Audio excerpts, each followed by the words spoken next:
এই ভিডিও লেসনে আমি ক্লাস 11 এর সেকেন্ড সেমিস্টারের মাই লাস্ট ডাচেস নামক এই পোয়েমটি নিয়ে আলোচনা করব। এর প্রত্যেকটি লাইন ধরে ধরে বাংলা মানে করব এবং যতটা পারা যায় ব্যাখ্যা বিশ্লেষণ করার চেষ্টা করব। তো কবিতাটি পড়ার আগে আমরা কতগুলো জিনিস আগে দেখে নেব। প্রথমে রয়েছে এর শিরোনাম হচ্ছে মাই লাস্ট ডাচেস। মাই মানে আমার, লাস্ট মানে এখানে হবে গত মানে আগেকার, আর ডাচেস মানে হচ্ছে ডিউকের পত্নীকে বলা হয় ডাচেস। এবার ডিউক মানে হচ্ছে তোমার রাজা বা জমিদার ধরনের মানুষকে ডিউক বলা হয়, আর ডিউকের যিনি পত্নী তাকে বলা হয় ডাচেস, অর্থাৎ এখানে আমরা সহজভাবে রানী বলতে পারি। তো মাই লাস্ট ডাচেস এটাকে যদি আমরা বাংলা করি তাহলে এর বাংলা আমরা এরকম বলতে পারি, আমার গত রানী, অর্থাৎ যে রানী মারা গেছে আমার, মানে আগেকার যে রানী ছিল সেই। এবার এই কবিতাটি লিখছে রবার্ট ব্রাউনিং, যার জন্ম হচ্ছে 1812 সালে এবং তার মৃত্যু হচ্ছে 1889 সালে। এই রবার্ট ব্রাউনিং কে আমরা ভিক্টোরিয়ান পোয়েট হিসাবে চিনে থাকি।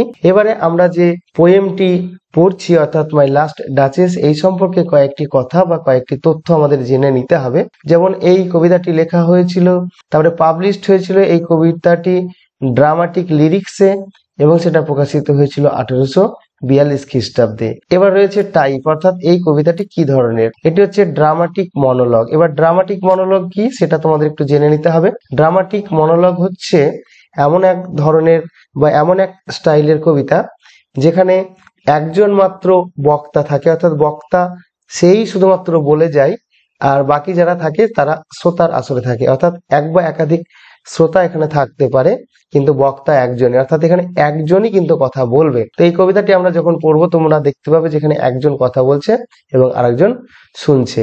তাহলে ড্রামাটিক মনোলগ কি আমরা দেখলাম। এবার রয়েছে সেন্টেন্সেস, অর্থাৎ এই কবিতাটিতে মোট আমাদের 56 সেন্টেন্স রয়েছে, 56টি বাক্য রয়েছে এবং এই 56টি বাক্যকে ডিভাইড করা রয়েছে কাপলেটসে। কাপলেটস মানে হচ্ছে দুই লাইনের স্তবক, অর্থাৎ দুটো করে সেন্টেন্স থাকবে, সেগুলোকে বলা হয় কাপলেট। এর রাইম স্কিমটা যদি আমরা দেখে নিই, এর রাইমিং স্কিমটা হচ্ছে এ এ বিবি সিসি ডিডি, অর্থাৎ দুটো দুটো লাইন করে এর রাইম বা ছন্দ মিলটা আছে। এবারে কবিতাটি পড়বো তার আগে এর পূর্ব প্রসঙ্গ একটু তোমাদের বলতে হবে, অর্থাৎ এর আগে কি ঘটনা ঘটেছিল বা কোন প্রসঙ্গে এই ড্রামাটিক মনোলগ ঘটছে, অর্থাৎ একজন বলছে আর একজন শুনছে, তার প্রসঙ্গটা বলতে হবে। তো প্রসঙ্গটা আমি বলে নিই। দেখো তোমরা এখানে ফেরারা বলে একটা কথা তোমরা দেখতে পাচ্ছ, কবিতার শুরুতে দেখতে পাচ্ছ। এক ডিউক বা এক রাজা, যিনি হচ্ছেন ফেরারার মানে ফেরারা রাজ্যের বা ফেরারা নামক একটা জায়গার এক ডিউক বা রাজা, তার আগের স্ত্রী মারা গেছে মানে তাকে মেরে দেওয়া হয়েছে।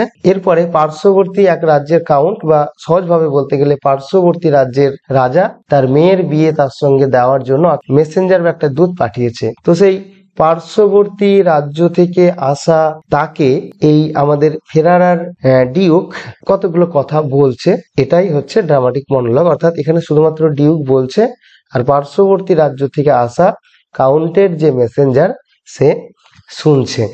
তো সে কেন এসেছে পার্শ্ববর্তী রাজ্য থেকে, না তো সেই পার্শ্ববর্তী রাজ্যের বা পার্শ্ববর্তী যে কাউন্ট সেই কাউন্টের মেয়ের বিয়ের প্রস্তাব নিয়ে এসেছে। কার কাছে এসেছে? এই ফেরারা নামক যে জায়গা সেই ফেরারার ডিউকের কাছে এসেছে।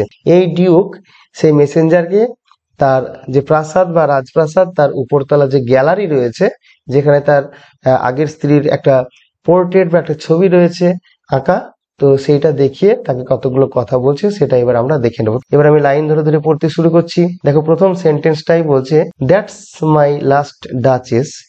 দ্যাটস মানে হচ্ছে দ্যাট ইজ, অর্থাৎ দ্যাট ইজ এটাকে আমরা ছোট করে দ্যাটস বলি। তো দ্যাট ইজ অর্থাৎ ওইটা হচ্ছে মাই আমার, লাস্ট মানে গত মানে আগেকার, ডাচেস ডাচেস মানে পত্নী বা রানী, অর্থাৎ ওই যে দেখতে পাচ্ছ কি না, তো পেন্টেড অন দ্য ওয়াল, যাকে পেন্টেড করা রয়েছে মানে আঁকা রয়েছে অন দ্য ওয়াল দেওয়ালে, অর্থাৎ ওই যে দেওয়ালে আঁকা দেখছেন ওটাই হচ্ছে আমার আগের পত্নী বা আগের রানী বা আগের স্ত্রী।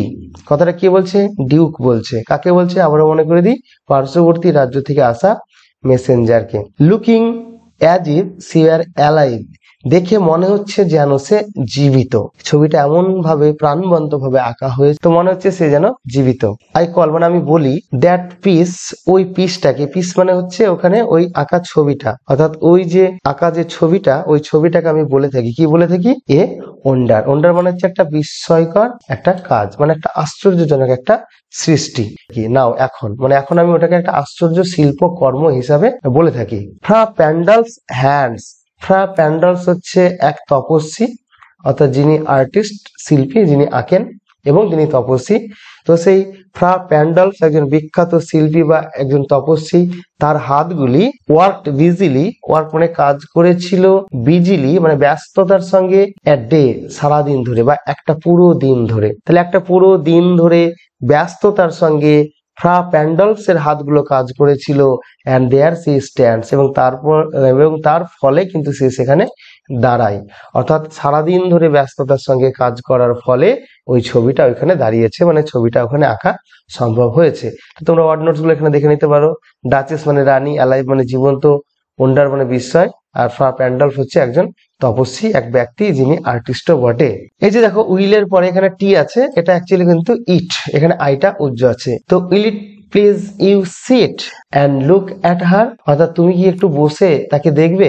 মেসেঞ্জারকে নিয়ে যাওয়া হয়েছে, তারপরে তাকে বলা হচ্ছে যে তুমি কি এখানে একটু বসে ওই ছবিটার দিকে তাকাবে। আই সেড, আমি বললাম, ফ্রা প্যান্ডাল বাই ডিজাইন, উদ্দেশ্য প্রণোদিত ভাবে, অর্থাৎ উদ্দেশ্য প্রণোদিত ভাবেই আমি বললাম যে তুমি কি এখানে একটু বসে ছবিটাকে দেখবে। কেন না, তো for never read stranger, for কারণ, নেভার মানে কখনোই না, রিড মানে এখানে পাঠ করা বা এখানে দেখা, যেটা স্ট্রেঞ্জার্স লাইক ইউ, তোমার মতো যারা স্ট্রেঞ্জার, স্ট্রেঞ্জার মানে হচ্ছে অচেনা লোক বা বাইরের মানুষ, অর্থাৎ তোমার মতো যারা আগন্তুক বা বাইরের মানুষ, তারা কখনোই রিড করেনি, মানে কখনোই পড়েনি বা দেখেনি দ্যাট পিকচার্ড কাউন্টেনেন্স, দ্যাট মানে ওই, পিকচার্ড মানে এখানে হবে আঁকা বা পেন্টেড বলতে পারো, আর কাউন্টেনেন্স মানে হচ্ছে চেহারা, অর্থাৎ কোনো আঁকা চেহারা। তো ওই যে আঁকা যে চেহারাটা, ওই পিকচার্ড কাউন্টেনেন্স, সেটা তোমার মতো যারা স্ট্রেঞ্জার মানে আগন্তুক বা বাইরে থেকে আসে বা অচেনা লোক, তারা কখনোই সেটাকে, দ্য ডেপথ গভীরতা, ডেপথ মানে হচ্ছে গভীরতা, অ্যান্ড প্যাশন এবং ভাবাবেগ, অফ ইটস আর্নেস্ট গ্ল্যান্স, এর আর্নেস্ট মানে হচ্ছে আন্তরিক, গ্ল্যান্স মানে হচ্ছে দৃষ্টি, অর্থাৎ এর যে আন্তরিক দৃষ্টি, অর্থাৎ এই ছবিটার যে আন্তরিক দৃষ্টি, মানে ছবিটা এমন ভাবে আঁকা হয়েছে, তার যে আন্তরিক দৃষ্টি, সেই আন্তরিক দৃষ্টির যে ভাবাবেগ মানে প্যাশন, এবং তার যে ডেপথ এবং গভীরতা, এইটা কিন্তু মানে তোমার মতো যারা আগন্তুক, তারা এর আগে কখনো কেউ দেখেনি। আর এই জন্য কি হয়, but to myself they turn, আমার দিকে তারা টার্ন করে, টার্ন মানে হচ্ছে এখানে ঘুরে তাকানো, আমার দিকে তারা ঘুরে তাকায়। তারা বলতে এখানে সেই স্ট্রেঞ্জার বা অচেনা লোক বা বাইরের লোক যারা সেই রাজবাড়িতে বা ডিউকের কাছে আসে, তাদের কথা বলা হয়েছে।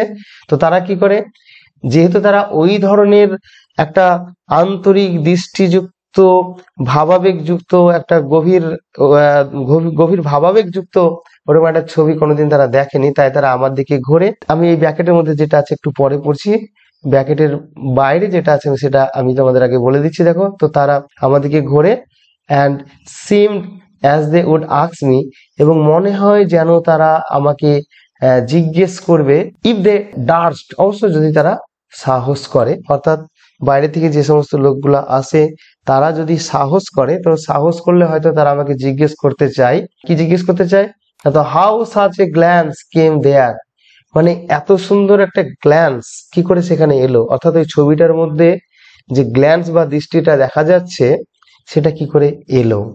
এবার ব্র্যাকেটের কথাটা আমি বলে দিই। ব্র্যাকেটে দেখো বলেছিল যে since none puts by the curtain, যেহেতু সিন্স মানে যেহেতু, নান মানে কেউই না, পুটস বাই মানে এখানে হবে সরানো, দ্য কার্টেন মানে পর্দাটি, I have drawn for you, যে পর্দাটা আমি তোমার জন্য সরিয়ে দিয়েছি, বাট আমি ছাড়া, অর্থাৎ একসঙ্গে বলতে গেলে এই মুহূর্তে আমি তোমার জন্য এই ছবির উপরে যে পর্দাটা ছিল সেটাকে সরিয়েছি। তো এটা আমি ছাড়া কেউ যেহেতু সরায় না, তো সেই জন্য তারা, অর্থাৎ ওই বিদেশি লোক যারা আছে, তারা আমাকে মানে আমাদেরকে ঘুরে তাকিয়ে আমাকে জিজ্ঞেস করতে চায় যে কিভাবে এই গ্ল্যান্স বা এই দৃষ্টি এই ছবিটার মধ্যে এলো। অবশ্য যদি তারা সাহস করে তাহলে কিন্তু এটা তারা জিজ্ঞেস করে। So not the first are you to turn, সেই জন্য সো মানে সেই কারণে, not the first are you অর্থাৎ আপনি কিন্তু প্রথম নন, to turn and ask thus অর্থাৎ আমার দিকে তাকিয়ে এই প্রশ্নটা করা। অর্থাৎ এত সুন্দর একটা গ্ল্যান্স কিভাবে এই ছবিটার মধ্যে এলো, এই কথাটা কিন্তু তুমি প্রথম আমাকে জিজ্ঞেস করছো না, এর আগেও কিন্তু আমাকে অনেকে জিজ্ঞেস করেছিল। স্যার টুয়াজ নট, এই টুয়াজ মানে হচ্ছে ইট ওয়াজ, এখানে আইটা উজ্জ আছে, তো টুয়াজ not her husband's presence only, এটা কিন্তু শুধুমাত্র তার স্বামীর উপস্থিতির জন্য নয়। অর্থাৎ এই ছবিটার মধ্যে যে একটা আর্নেস্ট গ্ল্যান্স, একটা ডেপথ, একটা প্যাশন আছে, এইটা কিন্তু তার স্বামীর কারণে বা তার স্বামী যে তার সঙ্গে উপস্থিত ছিল সেই জন্য আসেনি। Called that spot of joy into the duchess cheek, অর্থাৎ ওই যে ডাচেসের চিকে, ডাচেস মানে হচ্ছে সে রানী বা ওই তার স্ত্রী, তার স্ত্রীর চিক বা গালে যে একটা spot of joy, spot of joy মানে হচ্ছে এখানে আনন্দের একটা চিহ্ন, তো তার গালে যে একটা আনন্দের চিহ্ন ফুটে উঠেছে, সেই আনন্দের চিহ্নটা কিন্তু তার স্বামীর উপস্থিতির কারণে হয়নি। তাহলে দেখো আমি এই লাইনটা আরেকবার পড়ছি এইখান থেকে, অর্থাৎ এইখান থেকে, যে স্যার মহাশয় টুয়াজ not her husband's presence only, এটা শুধুমাত্র তার স্বামীর উপস্থিতির কারণেই নয়। কল্ড, কল্ড মানে এখানে সৃষ্টি করা বা ডেকে আনা, দ্যাট স্পট অফ জয় ওই আনন্দের চিহ্ন, ইনটু দ্য ডাচেস চিক ওই ডাচেসের গালে, অর্থাৎ রানীর গালে যে আনন্দের চিহ্ন ফুটে উঠেছে সেটা শুধুমাত্র তার স্বামীর উপস্থিতির কারণেই নয়। সেটা কেন হয়েছিল, সেটার কারণ এবার বলছে দেখো, পারহ্যাপস হয়তো, এখানে কিন্তু রানীর গালে আনন্দের চিহ্ন ফুটে ওঠার সম্ভাবনা, সম্ভাবনার কথা এখানে ডিউক আমাদের বলছেন। পারহ্যাপস কি, না তো সম্ভবত কি ঘটনা ঘটতে পারে, না তো ফ্রা প্যান্ডালফ, ফ্রা প্যান্ডালফ মানে যিনি ওই রানীকে দাঁড় করিয়ে রেখে বা বসিয়ে রেখে তার ছবিটা আঁকছিলেন এবং তাতে হয়তো অনেকটা সময় লাগছিল, এবং সেই সময় কি ওই ফ্রা প্যান্ডালফ চান্স টু সে, সে হয়তো কোনো রকমে বলে ফেলেছিল বা বলার সুযোগ পেয়েছিল, কি বলেছিল, না তো হার মেন্টাল ল্যাপস, তার মেন্টাল ল্যাপস গুলো over my lady's wrist too much, আমার সেই লেডির বা আমার স্ত্রীর রিস্টের উপরে, রিস্ট মানে কবজির উপরে, টু মাচ মানে যথেষ্ট উঠে এসেছে। আমি আরেকটু পরিষ্কার করে বলি, অর্থাৎ ফ্রা প্যান্ডালফ ছবিটা আঁকতে আঁকতে হয়তো ডাচেসকে বা রানীকে বলেছিল হার মেন্টাল ল্যাপস, তার মেন্টাল ল্যাপস গুলি, মেন্টাল ল্যাপস মানে হচ্ছে ওড়না বা শাড়ির আঁচল টাইপের, অর্থাৎ মূল যে পোশাক নারীদের তার উপরে যে পোশাকটা পরা হয় সেটাকে মেন্টাল ল্যাপস বলা হয়, যেটা আমরা সাধারণত ওড়না বা আঁচল এই ধরনের বলে থাকি, বা চাদর টাইপের কিছু একটা হবে এই ধরনের। তো বলছে যে তার সেই আঁচলটা বা ওই ওড়না বা চাদরটা কি হয়েছিল, ওভার মাই লেডিজ রিস্ট মানে আমার স্ত্রীর কবজির উপরে মানে হাতের উপরে টু মাচ অর্থাৎ যথেষ্ট নেমে এসেছিল, অর্থাৎ তার শরীরটা যেন পুরোটা একদম চাদরে বা ওই ওড়নাতে ঢাকা ছিল। অর্থাৎ এটা তো একটা ভালো লক্ষণ, একটা সভ্যতা বা একটা ভদ্রতা বা একটা সৌজন্যের প্রতীক। এটা হয়তো কোনো কারণে ঘটেছিল, মানে তার মানে ফ্রা প্যান্ডালফ হয়তো বলে ফেলেছিল যে তার শাড়ির আঁচলটা বা গায়ের চাদরটা তার কবজির উপরে অনেকটা নেমে এসেছে। অথবা অর্থাৎ প্রথম একটা সম্ভাবনার কথা হলো, এবং আরো আরো হয়তো কি বলেছিল ফ্রা প্যান্ডালফ সেটা বলে নিই। দেখো, paint must never hope, paint মানে হচ্ছে এখানে ওই রং তুলি যেটা দিয়ে ছবি আঁকা হচ্ছিল, তা সেই পেন্ট মাস্ট নেভার হোপ অর্থাৎ অবশ্যই কখনো আশা করে না, টু রিপ্রোডিউস, রিপ্রোডিউস মানে পুনরুৎপাদন করা বা ফুটিয়ে তোলা যেটাকে বলা হয়, অর্থাৎ ছবির মাধ্যমে ফুটিয়ে তোলা।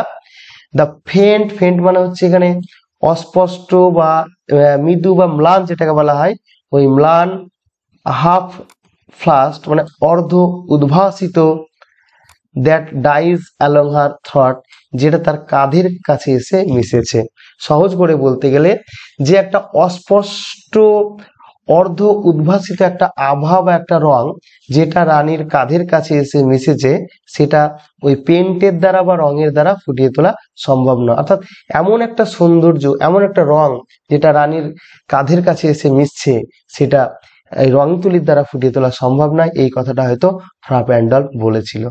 সাচ স্টাফ, এই ধরনের, সাচ মানে এই ধরনের, স্টাফ, স্টাফ মানে হচ্ছে ছোটখাটো জিনিস, অর্থাৎ এই ধরনের ছোটখাটো জিনিসগুলো ওয়াজ কার্টসি, অর্থাৎ এগুলো তো কার্টসি ছিল। কার্টসি মানে হচ্ছে এখানে সৌজন্য, মানে এগুলো তো একটা সৌজন্য, মানে সৌজন্যমূলক কথাবার্তা, এগুলো, এগুলোর মধ্যে কোনো রকমের খারাপ বা অন্যায় কিছু নেই। সি থট, কিন্তু এইগুলো নিয়ে সে ভেবেছিল, অর্থাৎ সেই রানী এমনই ছিল, সে এই সমস্ত ছোটখাটো কথাগুলো নিয়েও কিন্তু ভেবেছিল। অ্যান্ড কজ এনাফ, এবং এবং কজ এনাফ অর্থাৎ এটা যথেষ্ট কারণ ঘটিয়েছিল, মানে এটা যথেষ্ট কারণ ছিল for calling up, calling up মানে এখানে হবে সৃষ্টি করা বা ডেকে আনা, দ্যাট স্পট অফ জয়, ওই আনন্দের চিহ্নটাকে, অর্থাৎ রানীর গালে যে স্পট অফ জয় বা আনন্দের চিহ্ন ফুটে উঠেছে, সেই আনন্দের চিহ্ন ফুটিয়ে তোলার জন্য এগুলো যথেষ্ট কারণ ছিল। সে কারণগুলো কি, না তো ফ্রা প্যান্ডল ছবি আঁকতে আঁকতে হয়তো বলেছিল যে রানীর বহির্বাস বা ওই ওড়না বা চাদরটা তার কবজির উপরে অনেকটা নেমে এসেছে, অথবা বলেছিল যে তার কাঁধের কাছে যে একটা ম্লান অর্ধ উদ্ভাসিত একটা রং এসে মিশেছে, যেটা তার সৌন্দর্যের প্রতীক, সেটা হয়তো রঙের দ্বারা কখনোই ফুটিয়ে তোলা সম্ভব নয়। তো এই যে ছোট ছোট জিনিসগুলো, এই ছোট ছোট জিনিসগুলো নিয়ে সে অনেক ভেবেছিল, এবং এগুলোই তার গালে যে স্পট অফ জয় বা আনন্দের চিহ্ন সেটা ফুটিয়ে তুলেছিল। সি হ্যাড এ হার্ট, তার একটা হৃদয় ছিল। সি হ্যাড মানে তার ছিল, এ মানে একটি, হার্ট মানে হচ্ছে হৃদয় বা মন। হাউ শ্যাল আই সে, আমি কি করে সে কথা বলি, অর্থাৎ আমার রানীর এমন একটা মন ছিল, এমন একটা হৃদয় ছিল, সে কথা আমি কি করে বলি। টু সুন মেড গ্ল্যাড, যেটা খুব শীঘ্রই তাকে আনন্দিত করে তুলতো, অর্থাৎ খুব সহজে সে আনন্দিত হয়ে যেত। টু ইজিলি ইমপ্রেসড, খুব সহজে সে ইমপ্রেসড হয়ে যেত, ইমপ্রেসড মানে মুগ্ধ হওয়া। সি লাইকড, সে পছন্দ করতো, whatever she looked on, সে যা কিছু তাকাতো সেগুলোই, অর্থাৎ সে যার দিকে তাকাতো, যা কিছুর দিকে তাকাতো সেগুলোই সে পছন্দ করতো। এখানে দেখো হোয়াট এয়ার, এই হোয়াট এয়ার মানে হচ্ছে হোয়াট এভার, এখানে একটা ওয়ার্ড, একটা লেটার উজ্জ আছে, সেটা হলো, এটা পুরো স্পেলিংটা হবে WHAT হোয়াট, তারপরে হচ্ছে EVER, এখানে ভিটা কিন্তু উজ্জ আছে। অনেক সময় কবিতার ছন্দ মেলানোর জন্য বা সৌন্দর্য বর্ধনের জন্য এগুলো কিন্তু করা হয়ে থাকে। And her looks went everywhere, এবং তার যে লুকস, এবং তার যে লুকস বলতে এখানে তার দৃষ্টির কথা বলা হয়েছে, এবং তার দৃষ্টি বা তার চোখ ওয়েন্ট চলে যেত, এভরিহোয়ার সব জায়গায়, অর্থাৎ সব জায়গায় তার নজর যেত। স্যার টুয়াজ অল ওয়ান, টুয়াজ মানে হচ্ছে ইট ওয়াজ, এখানে আইটা উজ্জ আছে। স্যার টুয়াজ অল ওয়ান অর্থাৎ সবই এক, মানে তার কাছে কোনো বাজ বিচার নেই, কোনো পার্থক্য নেই, ওই রানীর কাছে সবকিছুই ছিল এক। My favour at her breast, my মানে আমার, এখানে ডিউ বলছে যে আমার ফেভার, ফেভার মানে হচ্ছে এখানে ফেভারিট গিফট, অর্থাৎ আমার প্রিয় যে উপহার, অ্যাট হার ব্রেস্ট যেটা তার বুকের উপরে ছিল, অর্থাৎ আমি তাকে একটা গিফট দিয়েছিলাম। গিফট বলতে এখানে হয়তো কোনো একটা নেকলেস টেকলেস কিছু হবে, যেটা তার বুকের উপরে ঝুলছিল, মানে গলা থেকে ঝোলানো ছিল বুকের উপরে। The drooping of the daylight, যেটা কিসের মতো দেখাচ্ছিল, the drooping of the daylight অর্থাৎ দিনের আলো যখন শেষ হয়ে যায়, মানে সূর্য অস্ত যাওয়ার মতো, ইন দা ওয়েস্ট পশ্চিম দিকে, পশ্চিম আকাশে যখন সূর্য ঢলে পড়ে তখন যে একটা সৌন্দর্য ফুটে ওঠে, ঠিক একই রকম ভাবে আমার যে ফেভার, মানে আমার যে ফেভারিট উপহারটা আমি রানীকে দিয়েছিলাম, সেটাও তার ব্রেস্টে, মানে তার বুকের উপরে ওরকম ভাবে সৌন্দর্য মণ্ডিত হয়ে উঠেছিল। অর্থাৎ পশ্চিম আকাশে অস্তমিত সূর্য যেমন একটা রঙিন আভা সৃষ্টি করে, সুন্দর একটা সৌন্দর্য চারিদিকে ছড়িয়ে দেয়, ঠিক একই রকম ভাবে আমার যে ফেভারিট যে উপহারটা আমি তাকে দিয়েছিলাম, সেটাও তার বুকের উপরে ওরকম ভাবে সৌন্দর্য মণ্ডিত হয়ে উঠেছিল। কিন্তু সেই সঙ্গে কি হয়েছিল দেখো, দ্য বা অফ চেরিজ, চেরি গাছের ডাল, সাম অফিসিয়াস ফুল, যেটা কোনো একটা অফিসিয়াস ফুল, অফিসিয়াস ফুল মানে হচ্ছে অযাচিত ভাবে যে উপকার করতে আসে, সেই ধরনের একটা বোকা মানুষ। অফিসিয়াস মানে হচ্ছে না চাইতেই বা না বলতেই যে মানে নিজে থেকে কাজ করতে আসে বা উপকার করতে আসে, তেমন মানুষকে মানে অফিসিয়াস বলা হয়। আর ফুল মানে হচ্ছে বোকা বা মূর্খ। তাহলে ওই যে একটা অযাচিত ভাবে এগিয়ে আসা একটা মূর্খ, broke in the orchard for her, যেটা আমার ওই অর্চার্ড থেকে অর্থাৎ বাগান থেকে তার জন্য ভেঙে এনেছিল। একসঙ্গে বলতে গেলে কোন একটা অফিসিয়াস ফুল বাগান থেকে একটা চেরি গাছের ডাল ভেঙে এনে দিয়েছিল, সেই চেরি গাছের ডালটাও তার কাছে যেমন, আমি তাকে যে উপহারটা দিয়েছিলাম যেটা তার বুকে পশ্চিম আকাশে মানে অস্তমিত সূর্যের মতো সুন্দর দেখাচ্ছিল তার কাছে, সেটাও তার কাছে একই জিনিস। অর্থাৎ কোনো পার্থক্য নেই। একটা চেরি গাছের ডালও যা, আমি যেটা একটা মূল্যবান উপহার দিয়েছিলাম সেটাও তাই। সবচেয়ে বড় কথা হলো আমি দিয়েছি তার স্বামী হিসাবে, আর অন্যদিকে একটা অফিসিয়াস ফুল তারটাও, মানে দুটোকে একদম সমপর্যায়ে নামিয়ে আনছে। এই এত বড় একটা মানে একটা অপমানজনক বিষয়, এটা কিন্তু ডিউক সহ্য করতে পারছেন না। দ্য হোয়াইট মিউল, শুধু তাই নয়, আরো আছে দেখো, দ্য হোয়াইট মিউল, ওই সাদা মিউলটা, মিউল মানে হচ্ছে খচ্চর, মানে এক ধরনের গাধা, সেই যে সাদা রঙের খচ্চরটা, she rode with round the terrace, মানে যেটির উপরে সে চেপে ওই টেরাসের উপরে ঘুরে ঘুরে বেড়ায়। টেরাস মানে হচ্ছে ওই বাড়ির সামনের ফাঁকা জায়গা, বা টেরাস মানে বারান্দাও হয়। সেই যে সাদা রঙের খচ্চরটা যার উপরে চেপে সে টেরাসের উপরে ঘুরে ঘুরে বেড়ায়, অল অ্যান্ড ইচ, এরা সবাই, অল অ্যান্ড ইচ মানে প্রত্যেকেই, উড ড্র ফ্রম হার, মানে তার কাছ থেকে পেত, from her alike the approving speech, alike মানে একই রকমের, অ্যাপ্রুভিং স্পিচ মানে হচ্ছে স্তুতি বাক্য, মানে প্রশংসার কথা। অর্থাৎ ওই গাধাও যেমন প্রশংসা পেত তার কাছ থেকে, একটা মূর্খ ছেলে যে ওই বাগান থেকে একটা চেরি গাছের ডাল ভেঙে আনছে সেও যেমন তার কাছে প্রশংসা পেত, আমি ডিউক, আমি রাজা, আমিও তাই। অর্থাৎ তার কাছে কোনো বাদ বিচার বা পার্থক্য কিছু নেই। যদি কোনো কারণে এই যে অ্যাপ্রুভিং স্পিচ যেটা বা স্তুতি বাক্য, এটা যদি না পেত, আর ব্লাস অ্যাট লিস্ট, অন্তত পক্ষে একটা লাজুক ভাব পেত, মানে কোনো পছন্দের কাউকে দেখলে বা কোনো একটা প্রিয় মানুষকে দেখলে আমরা যেমন একটু মুখটাকে মানে একটু লজ্জার ভাব করে হেসে দিই, তো সেটাও অন্তত তার কাছ থেকে তারা পেত। সে থ্যাঙ্কড মেন, সে মানুষকে ধন্যবাদ জানাতো, মানে রানী মানুষদের ধন্যবাদ জানাতো। গুড, ভালো। ডিউ বলছে হ্যাঁ ভালো, ভালো তো, সে মানুষকে ধন্যবাদ জানাতো। বাট থ্যাঙ্ক সামহাউ, কিন্তু এমন একটা ভাবে সে ধন্যবাদ জানাতো, আই নো নট হাউ, আমি জানি না সেটা কেমন ভাবে, অ্যাজ ইফ, যেন, অ্যাজ ইফ মানে যেন, সি র্যাঙ্কড মাই গিফট, সে আমার গিফটটাকে সেই র্যাঙ্ক দিত, র্যাঙ্ক মানে মর্যাদা দেওয়া, of A 900 years old name, একটা 900 বছরের পুরনো নাম। অর্থাৎ রাজা বা ডিউক বলছে যে আমার যে বংশ গরিমা, এটা 900 বছরের পুরনো একটা নাম, মানে আমার বংশটা 900 বছর ধরে চলে আসে, একটা পুরনো একটা বংশ পরিচয়। তো সেই যে নাম, সেইটাকে সে কেমন র্যাঙ্ক দিত বা কেমন পর্যায়ে নামিয়ে আনতো, উইথ এনিবডিজ গিফট, মানে যে কারোর গিফটের সঙ্গে, মানে যে কেউ একটা গিফট দিল, সেই গিফটের সঙ্গে আমি যে গিফট দিচ্ছি, আমার বংশ হচ্ছে একটা 900 বছরের একটা নাম করা বংশ, তার গিফটটাকে সে একই রকমের র্যাঙ্ক দিত। এটা আবার কেমন কথা, মানে রাজা এটাকে বা ডিউক এটাকে মেনে নিতে পারছে না। হুড স্টুপ টু ব্লেম, মানে কে নিচু হবে, স্টুপ মানে এখানে নিচু হওয়া, নিচু বলতে মাথা নিচু করা, মানে নিজেকে ছোট করা। তো কে এখানে নিচু হবে, টু ব্লেম দোষারোপ করতে, দিস সর্ট অফ ট্রিফলিং, এই ধরনের ছোটখাটো জিনিস নিয়ে, মানে এই যে ছোটখাটো জিনিস, এই সব সবাইকে সে সমানভাবে দেখে, সবকিছুকে সমান সমান পর্যায়ে নামিয়ে আনে, এই যে ছোটখাটো বিষয়ের প্রতিবাদ কে করবে। এখানে স্টুপ মানে ঝোঁকা, যেটা ওই যে পুষ্পা সিনেমার মতো, মানে ঝুঁকে গা নেই। তো বলছে কে এখানে ঝুঁকবে, এখানে আমি ঝুঁকতে যাব না। ইভেন হ্যাড ইউ, এমনকি হ্যাড ইউ স্কিল, এমনকি আপনারও স্কিল আছে। এবার রাজা আবার ডিউক সেই মেসেঞ্জারকে, যে মেসেঞ্জার পার্শ্ববর্তী রাজ্য থেকে তার কাছে এসেছে, যাকে সেই কথাগুলো বলছে, তাকে সে বলছে যে ইভেন হ্যাড ইউ, এমনকি আপনারও আছে স্কিল, দক্ষতা, ইন স্পিচ, কথা বলার। রাজা বলছে যে আমার দক্ষতা ছিল না রানীকে কথা বলার, এই সমস্ত ছোটখাটো জিনিসটা প্রতিবাদ করার, কিন্তু আপনার দক্ষতা আছে, হুইচ আই হ্যাভ নট, যেগুলো আমার নেই। ব্যাকেটে বলছে রাজা যেগুলো আমার ছিল না, আমার নেই।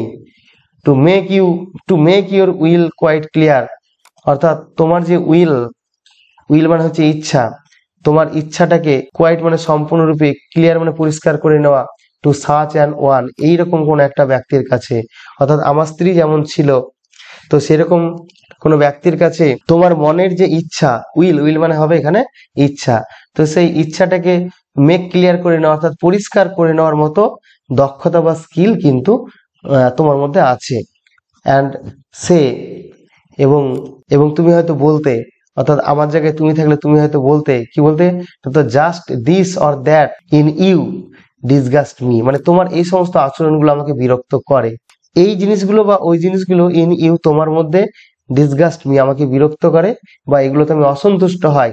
Here you miss or there exceed the mark, এবং এই সমস্ত ক্ষেত্রে তুমি মিস করো, অর দেয়ার এবং ওই সমস্ত জায়গায় এক্সিড ছাড়িয়ে যাও দ্য মার্ক, মার্ক মানে এখানে হচ্ছে সীমারেখা, অর্থাৎ এই সমস্ত ক্ষেত্রে তুমি পিছিয়ে থাকো বা তুমি মিস করো, এবং কিছু কিছু ক্ষেত্রে বা এই সমস্ত ক্ষেত্রে তুমি তোমার সীমা লঙ্ঘন করো। অর্থাৎ এই কথাগুলো হয়তো তুমি বলতে যদি আমার জায়গায় থাকতে, কিন্তু রাজা বলছে যে আই হ্যাভ নট, মানে আমার এই সমস্ত কথা বলার দক্ষতা নেই। তাছাড়া সবচেয়ে বড় কথা হলো এই যে এখানে যে লাইনটা বলেছে, who'd stoop to blame this sort of trifling, this sort of মানে এই ধরনের, ট্রিফলিং মানে ছোটখাটো জিনিস, অর্থাৎ এই ধরনের ছোটখাটো জিনিসের প্রতিবাদ করার জন্য কে স্টুপ করবে, কে নিচু হবে, অর্থাৎ নিজের মাথাটাকে কে নিচু করবে। এখানে ডিউকের যে একটা দাম্ভিকতা, সেই দাম্ভিকতা বা তার যে একটা অহংকার সেটা কিন্তু প্রকাশ পাচ্ছে, অর্থাৎ সে কারো কাছে মাথা নিচু করবে না, অর্থাৎ সে প্রতিবাদ করতেও যাবে না। অ্যান্ড ইফ সি, এবং যদি সে, লেট হারসেল বি লেসান্ড সো, এবং যদি সে এই কথাগুলো শুনে নিজেকে লেসান্ড করতো, অর্থাৎ সে যদি এগুলো মেনে নিত, অর্থাৎ এখান থেকে যদি সে শিক্ষা গ্রহণ করতো। আর একটু পরিষ্কার করে বলি যে রাজা বলছে যে তুমি যদি প্রতিবাদ করতে, তাহলে পরে সে যদি তোমার এই প্রতিবাদগুলো বা তোমার কথাগুলো মেনে নিয়ে সেখান থেকে শিক্ষা গ্রহণ করতো, লেসন পেত। নর প্লেনলি সেট হার উইটস টু ইয়ার্স, এবং সে কোন রকম সহজ সরল ভাবেও তোমার কথার প্রতি কোন রকমের উইটস বা যুক্তি না দিত, অর্থাৎ তুমি যা বললে যে তোমার এইগুলো ভালো লাগে না, এইগুলোতে আমি বিরক্ত হই, তুমি এই সমস্ত ক্ষেত্রে তোমার মাত্রা ছাড়িয়ে যাও, এই ধরনের কথাগুলো যদি তুমি বলতে, এবং সেইগুলো যদি সে কোন রকমের প্রতিবাদ না করে মেনেও নিত, ফরসুথ প্রকৃতপক্ষেই, and made excuse even then would be some stooping, এবং সে যদি কোন রকমের এক্সকিউজ নাও করতো, মানে কোন রকমের অজুহাত ছাড়াও যদি কথাগুলো মেনে নিত, even then would be some stooping, তাহলে তো কিছুটা ওই স্টুপিং এর কথাটা বা ঝোকার মতোই হয়ে যেত। অর্থাৎ যদি বলতে যে তোমার এই কাজগুলো ভালো লাগে, এগুলো ভালো লাগে না, তুমি এই সমস্ত ক্ষেত্রে সীমা ছাড়িয়ে যাও, এবং এই কথাগুলো শোনার পরে সে যদি, অর্থাৎ সেই রানী যদি সমস্ত কিছু মেনে নিত কোন রকমের প্রতিবাদ ছাড়াই, তাহলে তো সেই ঝুঁকনেবালি বার্তাই হয়ে যেত। সেই পুষ্পা সিনেমার আবার ডায়লগ গুলো চলে আসছে কিন্তু এখানে, and I choose never to stoop, এবং আমি ঠিক করেছিলাম নেভার টু স্টুপ, যে আমি কখনোই স্টুপ করব না, আমি কখনোই ঝুঁকবো না, একদম ঝুঁকে নেই।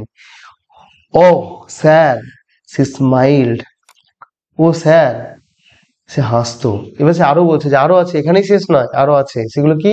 না, তো সে হাসতো, অর্থাৎ আমার রানী, আগেকার সে রানী, সে হাসতো। নো ডাউট, নিঃসন্দেহে হোয়েন এভার আই পাস্ট হার, যখন আমি তার পাশ দিয়ে যেতাম, মানে এই নয় যে সে আমাকে ভালোবাসতো না, আমি যখন তার পাশ দিয়ে যেতাম বা আমার সঙ্গে যখন তার দেখা হতো সে হাসতো। But who passed without much the same smile, কিন্তু কে, কেই বা তার পাশ দিয়ে যেত মানে সেই ধরনের হাসি না পেয়ে, অর্থাৎ যে তার পাশ দিয়ে যেত সবাই ওই ধরনের হাসি তার কাছ থেকে পেত।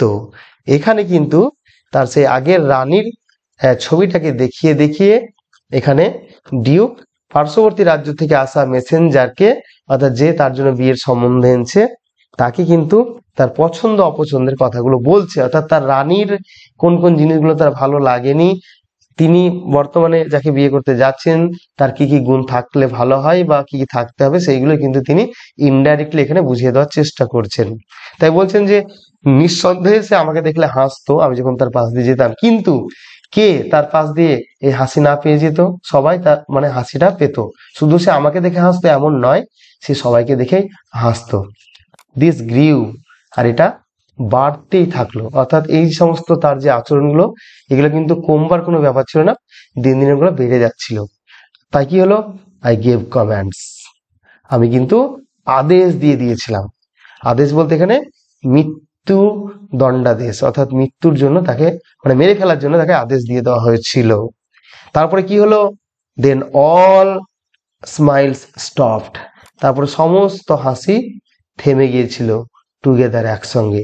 এই লাইনটার মাধ্যমে বোঝাতে চাওয়া হয়েছে যে তাকে মেরে দেওয়া হয়েছিল, তাকে হত্যা করে দেওয়া হয়েছিল, আর তার ফলে সবকিছুই একদম একসঙ্গে থেমে গিয়েছিল, সমস্ত হাসি কিন্তু একসঙ্গে থেমে গিয়েছিল।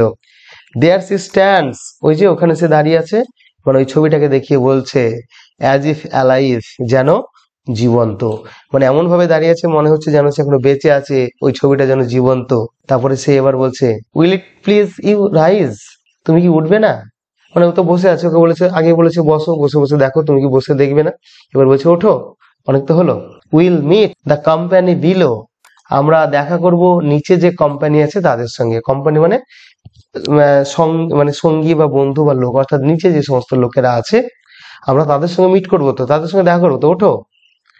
দেন, তাহলে বা তারপরে, আই রিপিট, আমি রিপিট করলাম, মানে আমি পুনরায় বললাম, the count your master's, the count, count মানে হচ্ছে এখানে রাজা বা জমিদার, যে তার মেয়ের সম্বন্ধ পাঠিয়েছে তার মেসেঞ্জারের মাধ্যমে এই ডিউকের কাছে। তা বলছে যে the count your masters, master বলতে এখানে মাস্টার ইজ হবে, এটা অ্যাপোস্ট্রফি দিয়ে এটাকে ছোট করে বলা আছে। তাহলে সেই কাউন্ট ইয়োর মাস্টার মানে আপনার সেই মালিক, ইজ মানে হয় নোন, নোন মানে এখানে হচ্ছে ফেমাস বা পরিচিত, মানে আপনার মালিক। এখানে ডিউক মেসেঞ্জারকে বলছে যে আপনার মালিক সেই কাউন্ট ইজ নোন, অর্থাৎ সে পরিচিত, মিউনিফিসেন্স, মিউনিফিসেন্স মানে হচ্ছে দয়ালুতার জন্য, অর্থাৎ আপনার কাউন্ট বা আপনার মালিক যে কাউন্ট সে দয়ালুতার জন্য বিখ্যাত, অর্থাৎ সবাই জানে সে দয়ালু।